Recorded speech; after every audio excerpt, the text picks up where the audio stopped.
Buenas tardes, mi nombre es Joana Martínez, soy habitante del barrio Portales de Chiva del municipio San Juan de Arama.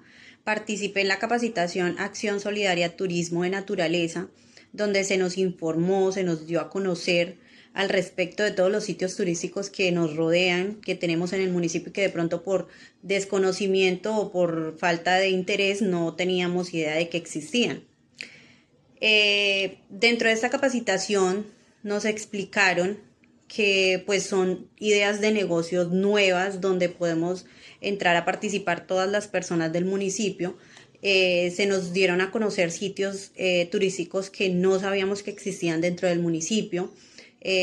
También nos hablaron de lo que aporta como tal el turismo al municipio, ¿sí? La importancia del turismo dentro del municipio y dentro del departamento, porque obviamente hoy en día se está dando más a conocer ese tema turístico y ya entra a ser como un negocio y algo que le aporta una estabilidad económica al municipio también.